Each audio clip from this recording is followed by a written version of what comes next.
Welcome to Conversations with Cubit. Thank you for joining me tonight. And you know what? I got to thank you for supporting these weekly conversations. Maybe, just maybe, it's your first time joining the conversation. Well, I got to tell you, welcome to the family. And yes, we consider you family.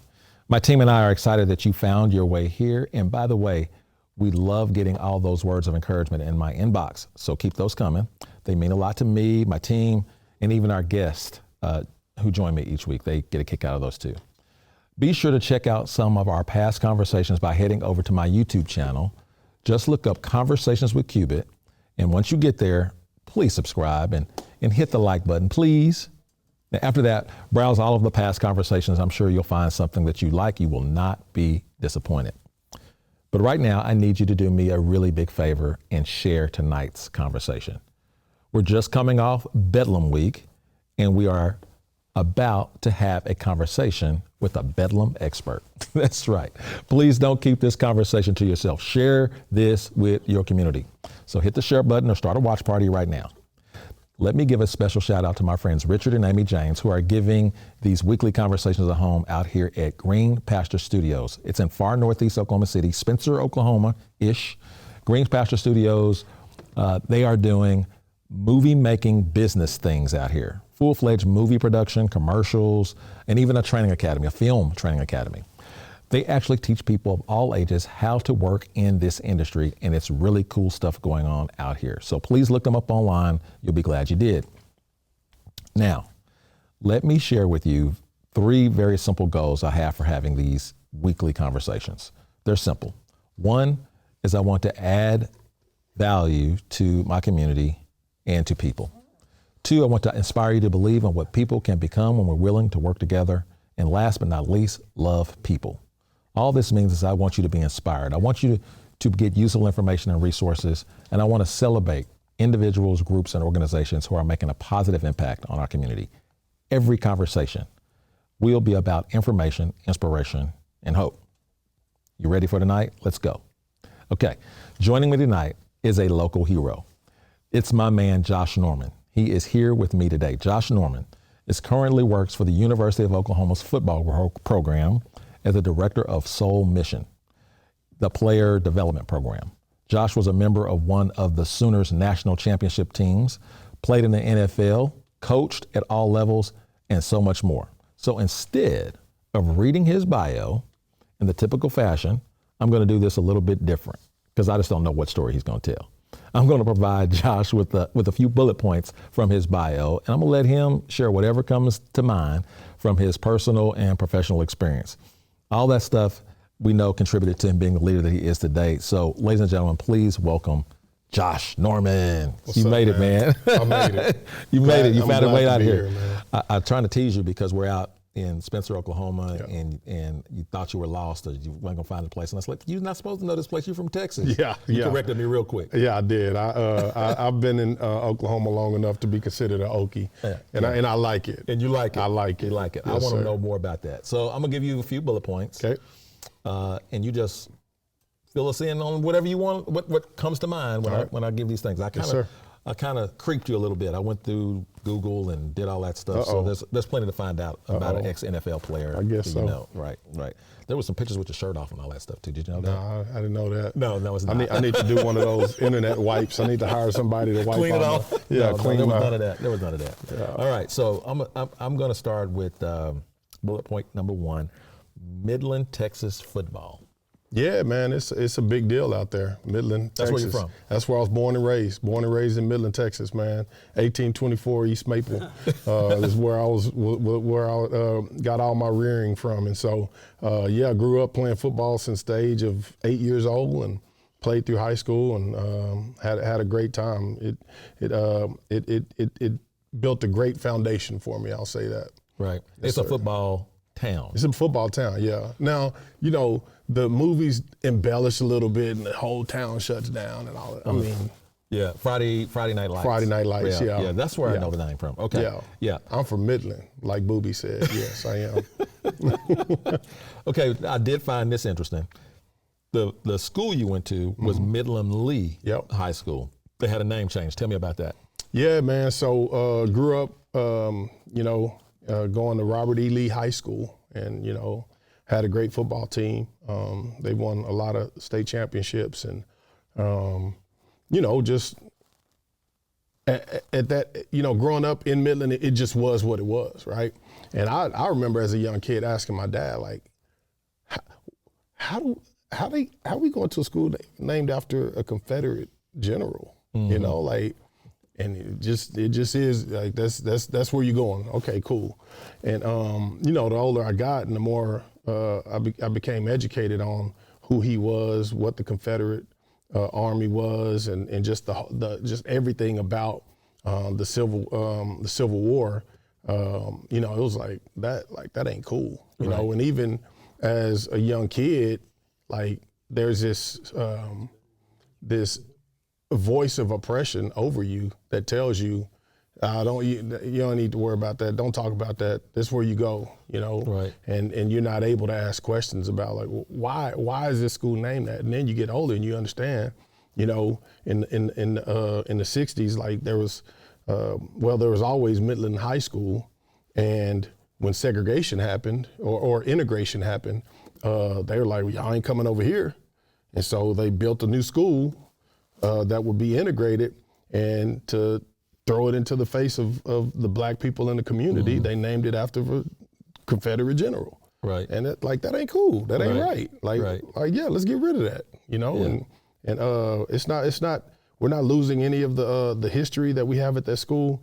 It's just righting the wrong that was wrong for many years. Right.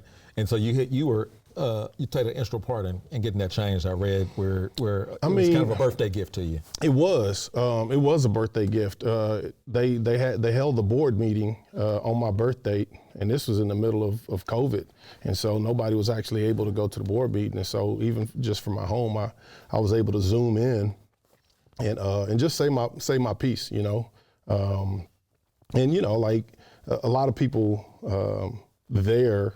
On the other side of that, have thrown stones and have been really critical. Opposition.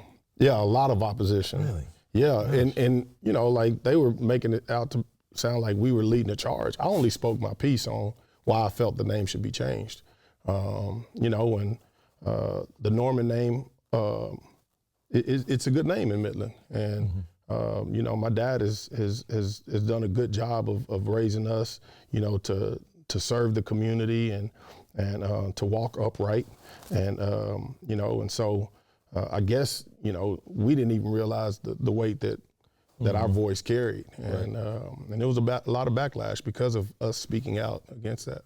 In this day and age. Okay, all right. What's the name of the school now? Legacy, Midland Legacy. Wow. Yeah. Okay, that's cool. So I'm gonna say character, community, and championships. Yeah, the 3 C's. Yeah, 3 C's. That is a program that I developed years ago as a football coach. It started with a conversation I had, and this was literally probably 2012. It was after I'd been coaching at Community Christian School there in Norman, had a lot of success there. Left that to just focus on music, and I was having a conversation, I think, with my brother, and it was just like, man, like it's a shame, it's a travesty that in our public education, in our schools, like we're not giving these kids just fundamental tools that they're gonna need in everyday life. Mm-hmm. And knowing that I would eventually get back into coaching as a head coach, it was like, all right, well, put your money where your mouth is. If you're going to have these, 100, 80 plus kids, at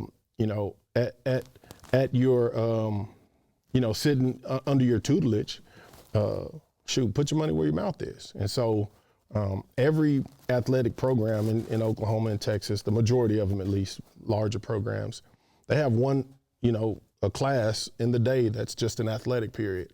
And so I said to myself, like, okay, if it's that important to you, then you're going to use that time, just one day out of the week, to develop these life skills in the kids. And so I based it around the 3 C's: character, community, and championships. And, my mission was to win championships while building young men of high character who serve and positively impact their community. And so, you know, like, yeah, we want to win championships, right? We want to win football games. We want to win championships, but we want to do it in the right way. We want to make sure that we're pouring into these kids, that when they leave, you know, when they graduate high school, that they have these fundamental skills of, you know, communication skills, whether it be, you know, interpersonal communication, technical communication, you know, conflict management, all of these types of things. We want them to, you know, be good stewards of their finances and have fundamental understanding of the finances. And so I put together this program that I had developed for years, and you know, it was the 3 C's: character. How are we going to develop character? I believed in 6 fundamental principles of character, which is humility, integrity, discipline, respect, and hard work. And then, you know, the community aspect. We're going to serve and positively influence the community. And so, you know, as a head coach with my team, like, we were out in the community, serving the community, and you know, building relationships and partnerships with people in the community. And then the last one, champions. Being champions on the field, being champions in the classroom, and being champions in life. And and the life part of it was, you know, developing life skills, whether, like I said, communication skills, financial literacy skills, college preparation, job preparation, professionalism. We built relationships with people in the community to come in and teach these things to our kids. Now, okay, I'm not going to even talk about it, because we can talk. Yeah, we can talk about that all day long. No question. That Same is here. Right in my. That is right in my thing. Okay, you played for some legendary head coaches. Talk about that. Legendary I did, man. Shoot, you know, I had the opportunity I'll start, you know, from my professional career, you know, played for Marty Schottenheimer. You know, I mean, you know, he's a Hall of Fame coach. Played for Norv Turner. Played for Herm Edwards. You know, and then in college I played, you know, for Bob Stoops. Played for Mike Leach. Played for Chuck Long, Mark Mangino. You know, all of these great and shoot, even my high school football coach, he's a Texas High School Hall of Fame coach. Really? And so, you know, like, just having that opportunity to learn from these guys over the years has been instrumental in my development as a player, but then even more so now as a coach, because I pull from so many of those experiences. Yep. Here's another coach that I admire and I learned a little bit more about later, because my pastor, Michael McDaniel, talks about him quite a bit. John Blake. Yeah, man. That's my coach, man. He's the reason I'm here. You know, he started recruiting me when I was in high school. He was the head football coach here at the University of Oklahoma. Recruited me out in Texas, and shoot, it was because of him that I committed to the University of Oklahoma. And so, you know, it was hard on me at the end of my freshman year when they fired him, and for him to leave. That was really hard on me. You know, but my dad, when I first committed to OU, he said, "Josh, you know, it's the reason you're going to the University of Oklahoma." I said, "Yeah, I know, Daddy. I'm going to get my education. I know, going and play football, be the best football player." "No, it's more than that." "Okay, Dad." When Coach Blake got fired, I was like, "I want to transfer." And he reminded me, he's like, "Josh, it's the reason you came here." Yeah. And I was like, "Well, that was because of Coach Blake. Now he ain't here, so I'm gone." He's like, "No, it's more than that. It's the reason you came here." Every player that John Blake recruited has that in there. What was it? What did he say? What did he do? What was it about? Well, first of all, if you knew Coach Blake, like, he was just a clown, period. Like, he had such an amazing sense of humor. He was hilarious. Like, you know, for instance, when he was recruiting me, when I first came on my visit in his office, he told me to bring my VHS highlight tape, right? And so he's like, "You got it?" I was like, "Yes, sir." He's like, put it in. And, you know, you put it in, and, you know, you feeling yourself just because you show highlight film, you get to show it off. And, you know, the first play happens, and he like, "Oh, shoot, turn that off, freak, turn that off. That's all I need to see right there." And you like, "Dang, I guess I am that good. I'm that dude," right? And so just things like that, man. And then you sign and you come, and you talking to all your classmates, and they like, "Yeah, he did the same thing to me." It's like, "Oh, shoot." It's like, I thought I was special. But, and then I remember one of the coolest moments for me, man, and it made an impression on me. as a player, and now it makes an impression. It influences how I am as a coach.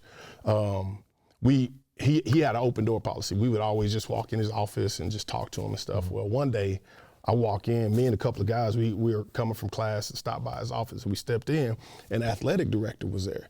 And we like, oh, shoot, my bad. He's like, no, come on in. Y'all sit down. He's like, I get what you, he's like, it's good talking to you. I'll talk to you later. And like, chose us, over the athletic director, right. You know what I'm saying? And that's what his players meant to him. He was like serious about, being a player's coach. Like he was that guy, and it wasn't any type of fabrication, or it wasn't.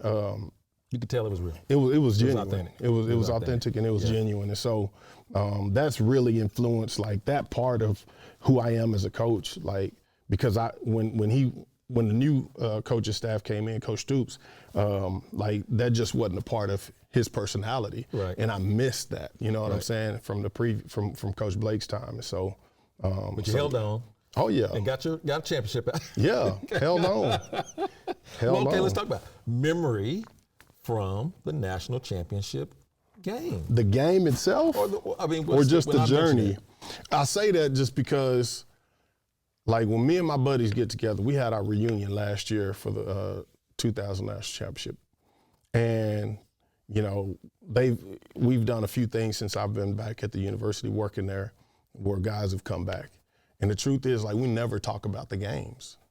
We never, like, it's never like, hey, remember that play? It's like, that's never part of our conversation. Really? It's always the things. It was always a part of the journey that led to that, like the workouts that we had with Schmitty.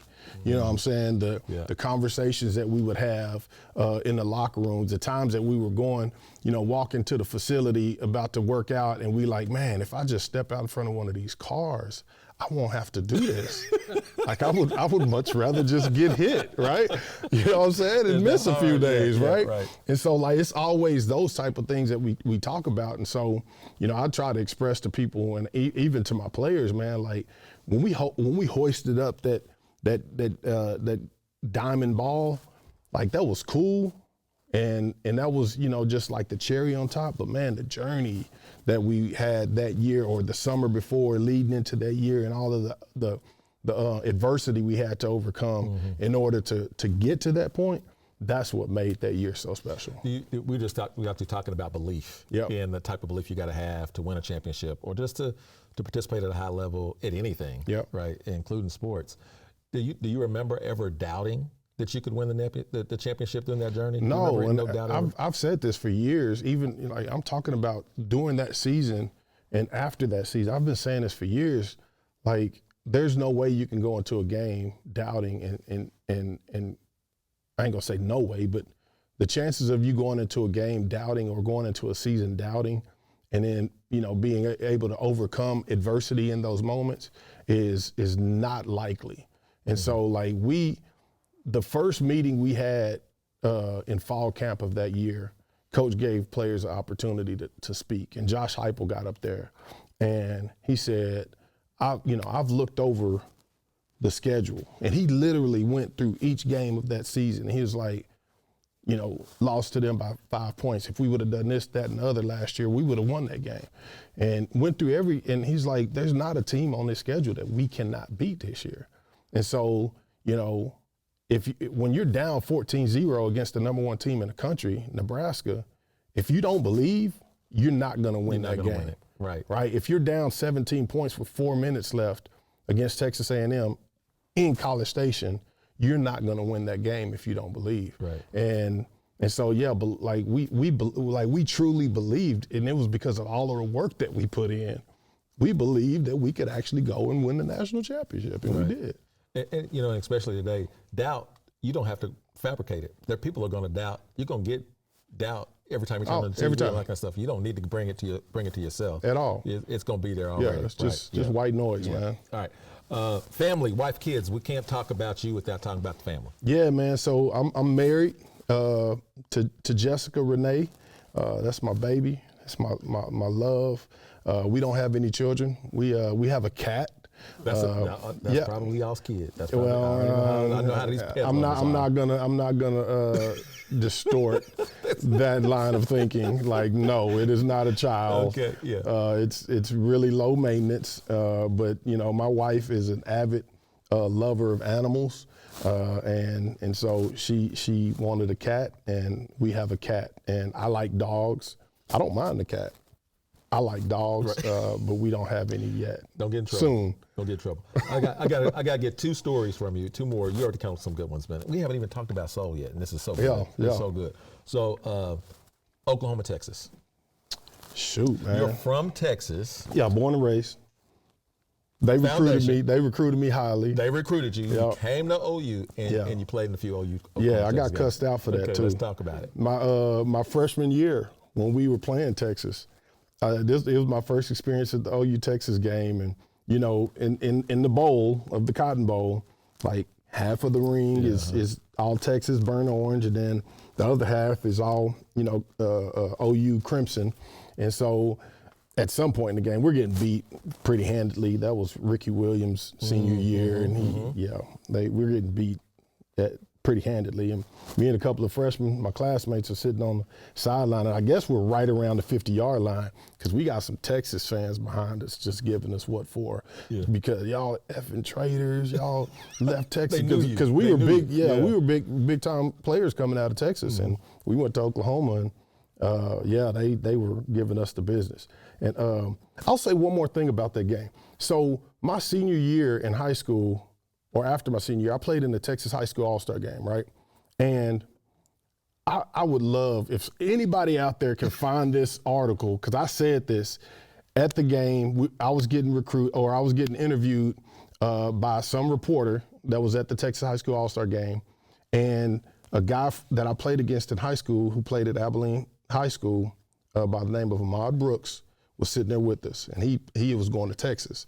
And the guy's asking us these questions about the rivalry and all of this. And I was like, they might get us this year, but we're going to start off 2000 with the national championship. I said that, and I've been waiting for somebody to actually prove that I actually said it. Like, if he wrote it down, if he got it on, somebody come up with that. I said it. You said it. Yeah. Yeah. It was gospel then. It was the gospel then. It's true. I'm not a prophet, but I mean, maybe. We just came off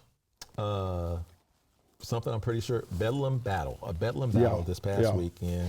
But you played in a few of those. I played in 4 of them. I was 3-1 in those games. Unfortunately, that one was my senior year. It was the Rashawn Woods catch.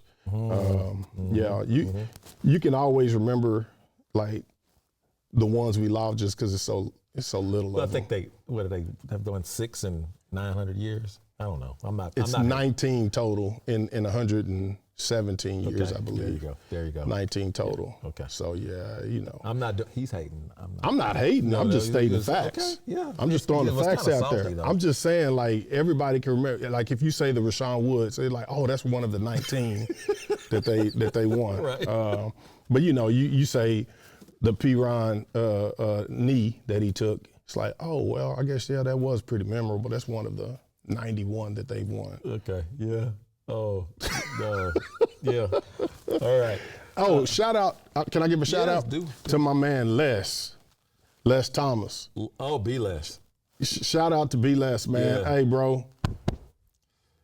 Shout out. He is going to be clowning. My phone is about to start buzzing right now because he is a cowboy. Yes, he is. He is the hype man for Oklahoma State football and basketball, and he talk noise. I talk noise too, but he does a good job. Yeah, he does a phenomenal job. I have officially named him the hype man of hope. Oh yeah, because they need a lot of hope. Yeah. They do. Well, anyway, they do. I'm not less. I'm chill. All right, the NFL experience, man. Yeah. NFL, you did it. What the first thing comes to mind when people ask you that? I mean, it was a dream come true. Literally, that was the first thing, and this is something that dawned on me not too long ago, because there's always a little bit of regret on well, I wasn't able to do this, I wasn't able to do that when I played, just because I wanted more out of it. But the thing that I realized the other day was like, that was the first dream that I ever had. Like in my life, like as a 4 or 5 year old kid, that was the first thing that I ever said, that's what I want to do. And I was actually able to do it. Profit. Maybe so. Yeah. But there are a lot of people, I mean, that told me I wouldn't over the years. That's coming. You can't do nothing it's gonna about be it. there. Yeah, It's always gonna be there. So it was a blessing. Yeah, that's good. I saw some highlights, stuff that I'd like, oh yeah, I remember that. Got that a little bit. Yeah. Here's the deal. I remember, now I want to get to the meat and potatoes of the reason why I really want you to kind of talk about this is the SOUL program. But we've had conversations over we bumped into each other and we never really get to sit down and talk. We bump in, and you can tell that we have kind of a kindred spirit when it comes to That's why this is really cool for me. Yeah. Oh man, this is cool for me. That we do it, but everybody can share. But we was gonna have it, and we were already having conversations before the camera came on. But you have this passion for developing young men, not just as athletes, but as people, as men. Where did that come from? I think I believe it's come from a lot of places, but I think that seed was planted early in my life with my dad. You know, my dad was a guy who, you know, he was the guy picking up multiple players, you know, to go to Little League football. He was a guy like quietly taking care of different families in the community, you know, like doing this, that, and the other for people, and just always instilled in us like you owe and you have a responsibility to give back in some kind of way, you know, and you know, outside of just the service that I do in the community, you know, like I told you earlier, like having these kids in your tutelage and like it's like you have a responsibility to give them something that's going to impact their lives for the better. And so I truly believe that seed was planted from my dad, and then having the experience that I had with different coaches over the years, and from my own experience, truth be told, you know, like as a player, my experience as a player, seeing, you know, trying to take the good from that I saw in all of the coaches whether it was a position coach, a coordinator, head coach, taking the good from them, and then really trying to not have those bad sides of them. You know, like we all have our faults. Right. really, Taking a little bit from each one. And even dad. Absolutely, no question. Like my dad dad. is without doubt the biggest influence in that. Right. Have you seen examples, right, as you talk about, as you think back, examples of really good athletes that didn't buy into it and turned out to be really bad men? Man, you know, the sad thing about that is it happens way too much. Like I lost count. Yes, I've seen it, and I still see it today. I saw it, like I've seen it, like it's happening as we speak. Right. And that's the sad thing about it, man. But that just goes to show you, like your talent, like that doesn't mean anything. Like it's not gonna do anything. It's only gonna do so much for you. You know what I'm saying? But your character, your relationships, how you treat people, that's what's gonna take you to wherever it is that you're trying to get to. I always ask, and I didn't write this down, Zach, but you triggered a thought. But I love to ask professional athletes or former professional athletes, I love to ask them this question. Be honest, were you the best at your high school? Were you the one that the only one that could have went to the NFL? There were some other ones, I bet. They always point out, oh man. Yeah, no question. No. I mean, there were definitely others. Now, I like to think I was the best. You know, in that time. My older brother was really, like he was a much better athlete than I was.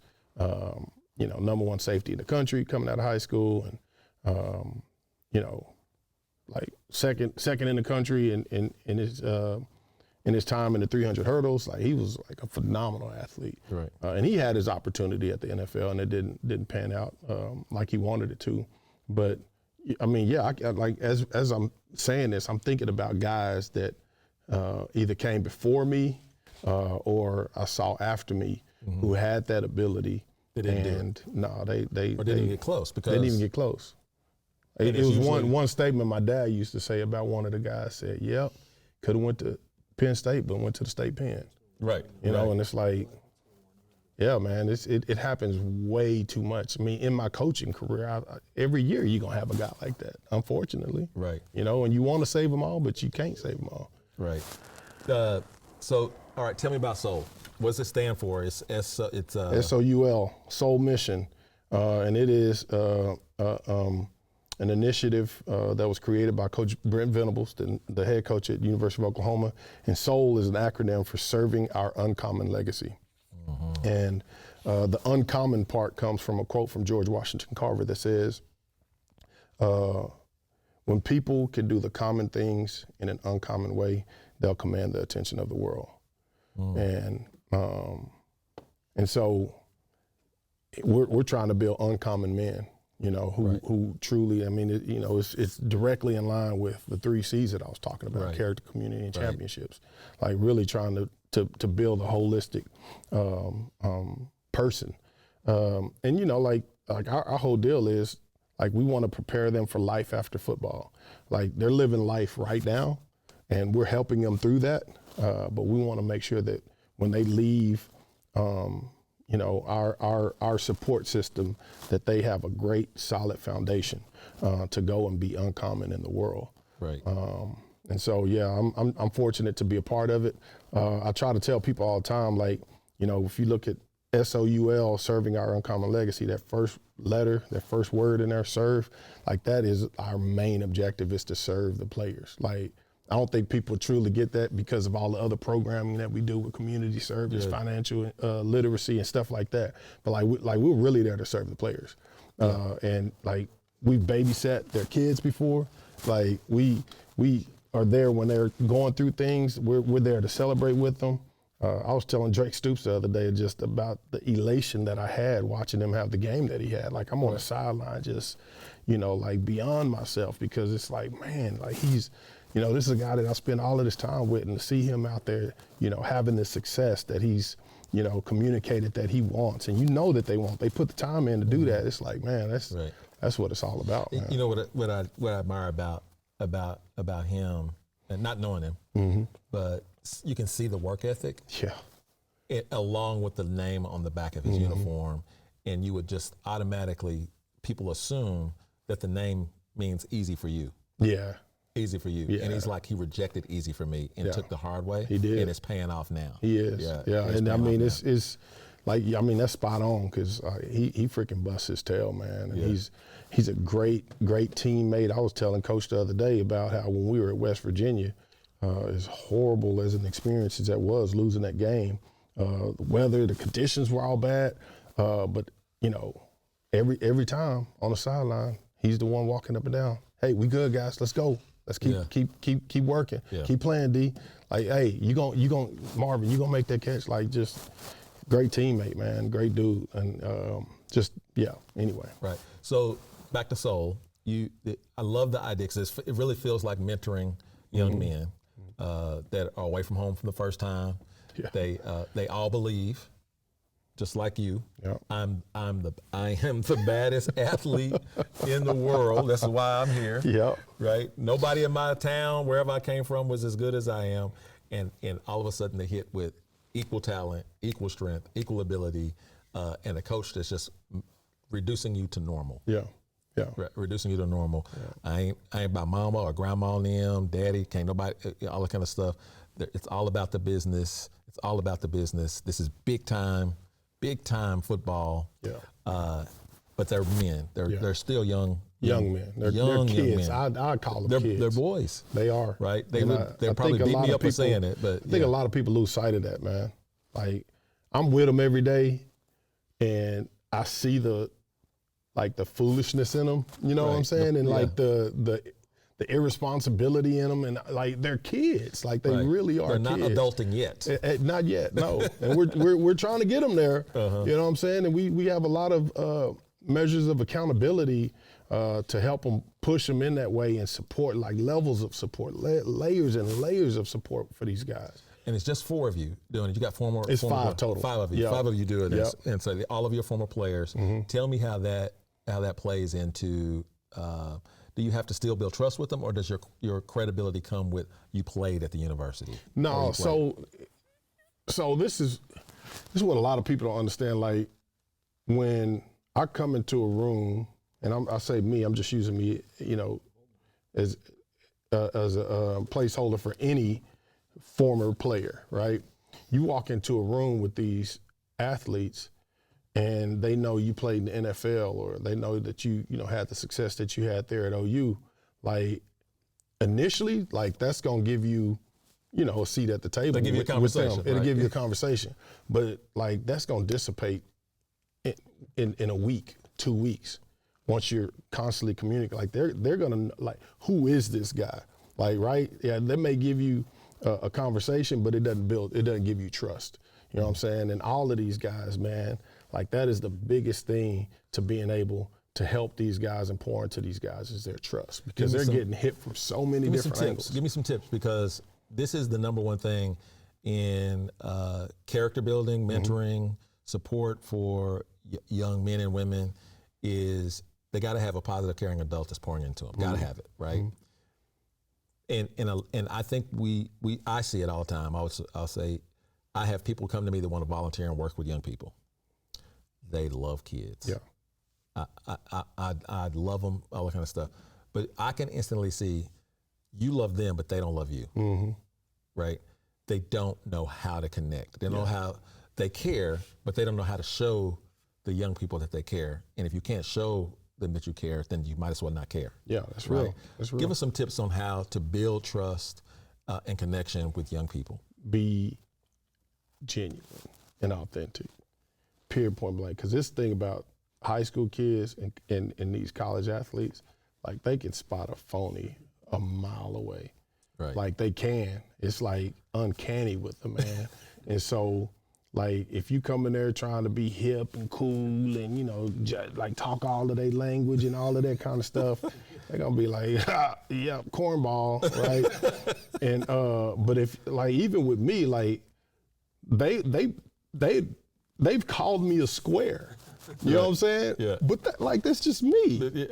But I got that relationship with them. Like, they clown me. They gonna talk about my tube socks. Right. You know what I'm saying? They gonna talk about, you know, my haircut. They gonna talk about all of that stuff. But we had that relationship just because, like, I'm like, hey, yeah, like, that's just me. You know, I'm not trying to put on and be this cool type of guy, or, you know, or dominate over them. I'm just trying to be real with them and have a conversation with them, Right. And just build a relationship with them. And so, like, to me, it's just about authenticity when you're doing, and then, you know, in those moments, being honest and being truthful with them. How do you separate your love for football, your knowledge of football, and all the things that it takes to be an athlete, and then talk to them about, okay, coach, those people are talking about the X's and O's, and I want to talk to you about being a man. Mm-hmm. How do you, so you're so connected to the sport, how do you separate that? It's hard. I'll be honest with you. And this is the reason it's hard, is because I believe that those things on the field, the X's and O's, matter to who they are, and vice versa. Like, I used to tell my players, you know, that, like, and I learned this early as a coach, right? I'll be at practice with a player, and this player's, you know, I'm coaching, he's back here talking. I'm like, hey, Johnny, like, pay attention, right? And I'm always having to tell Johnny to pay attention. Well, his teacher comes to me and she's like, he just never pays attention. Anytime I'm talking, he's in the back talking. It's like, yeah. So who you are on the field is who you are in the classroom, is who you are in the community, is who you are at home. And so, like, all of that matters. Now, I get what you're saying as far as, like, the X's and O's. Like, I'm not gonna sit down with a kid and be like, man, you should have ran this route like this, then like, there's times for that. Mm-hmm. But if I'm really trying to reach a kid, like, it's just gonna be about his character.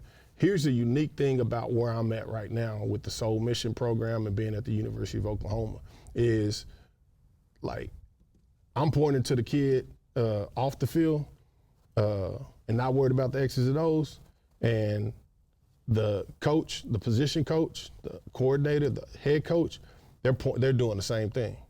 Like, yeah, I got a responsibility to coach you up on this field, but what you do off the field matters. Like, everything matters. How you do anything is how you do everything. And so and I tell people all the time, sole mission would be a moot point if the head coach, position coaches, nutrition staff, strength and conditioning staff, sports medicine staff weren't all locked arms moving in the same direction. Because I've been places where you have a program that's in place just to check the box. Oh yeah, we got player development, but the head coach ain't challenging the guys to be a part of it. The position coaches, the coordinators ain't challenging the guys to be a part of it, man. Our freaking coaches, especially the head coach, is constantly telling those guys, like, invest in yourself beyond football. Like, you're more than just a football player. Invest in yourself. Is so voluntary? So, yes and no. I'll say this because of NCAA rules, there's only so much time that can be mandated for the players, right? And so, like, off season, it's only like 8 hours a week. In season, it's 20 hours a week. Most of that time is being spent on the field. And so a lot of the programming that we do, whether it's, community service events, whether it's the service trip that we took to Miami, whether it's financial literacy courses, it's voluntary for them. But what we try to do is create a culture of invitation. And like I said, when you got the head coach, like, telling these guys, hey, y'all need to be involved. But what I've seen is, because of the relationships that Soul Mission members are building with these guys outside of any of that, when we come to them and say, hey man, like, we got this deal coming on this weekend, I need you to be there and get some of you guys, like, encourage some of the guys to be there. I'll be there, coach. And they're there. Culture of invitation, writing that down. Yeah. That's one of the keys. I wish I could take credit for that. That's a Venables deal. So yeah. Man, so before we run out of time, I wanna ask you two more questions. I thought it was an interesting story how you ended up back at the university after they named Coach Venables. Through all of that hype, through all of that that's going on and all that hoopla, you took it upon yourself to reintroduce yourself, because he was one of the coaches on the team. Yes, sir. Yeah, I can think. Tell us that story. Yeah, so like you said, like, whenever Bob Stoops first came in with his coaching staff, Coach Venables was a part of that staff, and so I had that relationship with Coach V, even though he was on the other side of the ball. I knew him, he knew me. We went through the journey of winning the national championship together. And so about 3 weeks before, or actually about 2 weeks before Lincoln Riley left, I had been fired as a head coach out there at Southmore. And so I was looking, I was looking to move and find my next opportunity. And I had a few people, like, after Lincoln had left, and, I think a week to that day after that is when they announced Coach Venables. I had people tell me, man, you need to go talk to Coach Venables, try and get on there. And I had, over the years, I'd reached out to numerous coaches on staff there, trying to get that opportunity, and it never panned out. And so, I was kind of jaded, and I was just like, I'm not. And I had, a few people, like, really pushing me, like, you should do that. And so I knew that, after that first week that he had been on staff, that next Monday he was going to be in the office, off the road, recruiting. And so early one morning, because I still was teaching at Southmore, and so still had to work. And so early one morning, about 6 o'clock, I drove over there to the stadium. I parked. It was still dark outside, and I saw somebody walking in. I got out and said, hey, hold that door, and worked my way up to the offices. One of the custodial guys was like, you need to get in. Like, yeah, please. And so I just went up there, and this room directly across the hallway from Coach Venables' office, and I was just sitting there for a couple of hours just waiting. And somebody came in. I know him now. At the time I didn't know him, but Woody Glass came in. He was like, hey, Coach Venables is supposed to be in by now, and but he's running around and getting some things taken care of. Can I get your number and have him call you and we can set up a time? Yeah. I was just like, yeah. And I honestly was like, well, there that goes. I'll never hear from him again. About an hour later, Woody texted me and was like, hey, Coach V can meet with you this afternoon at 4 o'clock. And I was like, what? And so, I had the opportunity to come up there and hand in my coaching packet and, just share a moment with him, just talking, catching up. And at that moment, I was just like, as soon as I left, I called my wife and I said, babe, like, he's different. Like, he's different from what I knew, but then he's different from anybody else that I've ever sat and talked with. And I was just like, oh my goodness, man. And even at that time, I still didn't know. He told me straight up, he was like, I don't know if I'll have anything. I'll put you on my list and just stay in touch with me over the next couple of months. And so I did just that. And he ended up offering me this position, which was something that I, it was really a God thing, just because it's something that I'm extremely passionate about. Like I said, I was doing the same thing at Southmore that I'm doing here, you know, and so it was like a level up, you know what I'm saying, to continue doing something that I'm extremely passionate about at a school that I'm passionate about with like-minded people. And I think that's the biggest deal for me, is like, I don't feel like I'm like this man on an island. It's like I'm around these people, primarily the head coach, who we absolutely have the same vision, and our values align. I haven't met him, but boy, he got a vibe that I really, he's really a special like. dude. Yeah, Man. he got a vibe. You have to introduce me. I will. Yes, sir. All right. So I got some questions from online. So I didn't make these questions. So all right. I'm ready for these. So these are coming. So how was the student athlete evolved from when you were in school, and how does that affect the way you mentor for caring adults? How do you engage them? How's it changed? So I think the biggest difference in the student athlete today versus when I was in school is I just don't think they're as equipped to cope with adversity and challenge. Wow. I think that's the biggest deal, and so because of that, like there has to be all of these, like I said earlier, layers of support to make sure that they're getting the best treatment, and by treatment I mean just like relationships possible to help them through all of that, to learn how to cope with adversity. And like that's why I said, like, this game has taught me so much, and I know that I was prepared because of the game, you know what I'm saying, to be able to cope with adversity. Now there's a lot of things I wasn't, like a lot of skills that I didn't have, life skills that I didn't have coming out. And which is why I'm extremely passionate about this, because a lot of these guys are going to be able to have that opportunity to develop those skills while they're here. How do you hold young men accountable? Like, they're grown. You're not the position coach per se. Like, you probably have some influence over there, right? But how do you hold them accountable to their character? Like, when you say this is something you need to be doing, this is something you need to be working on, this is an issue that I really think we need to be concerned about. I'm gonna help you work on that. How do you hold them accountable when they say, I'm just not gonna rock, I'm just not doing that? Well, it's a few things. The first, I think it starts with the trust. Yeah. Like, they have to be able to trust that I have their best interest at heart. And I'm not just talking based off some, superficial reality that I think that they live in, right?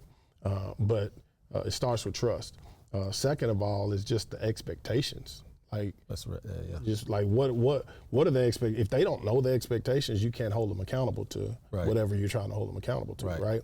But when we talk to them about, the type of husband they want to be, the type of father they want to be, the type of community leader they want to be, like, we can always point back and say, hey, remember you said that you wanted to be X, Y, Z?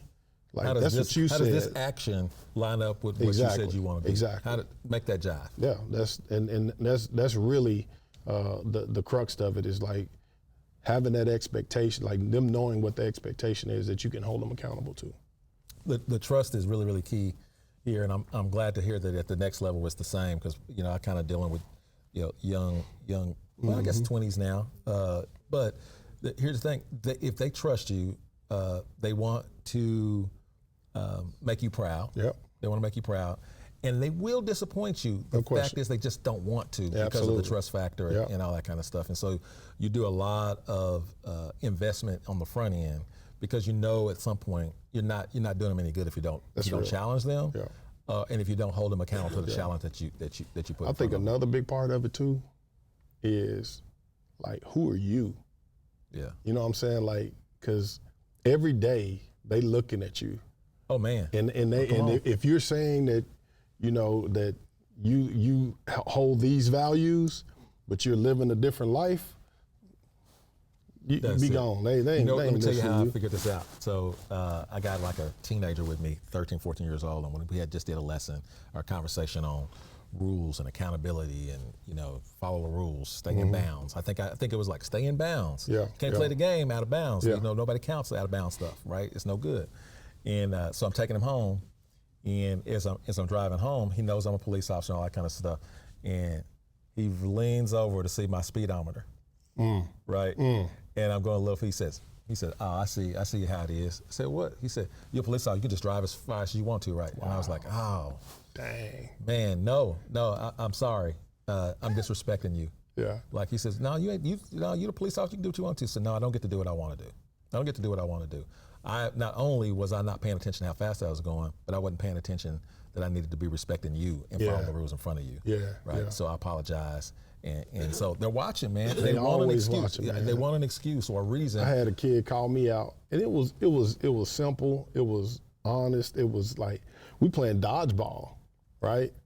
And granted, us coaches, we get hit sometimes and stay in the game. You know what I'm saying? Like it was just the deal we did, right? Yeah.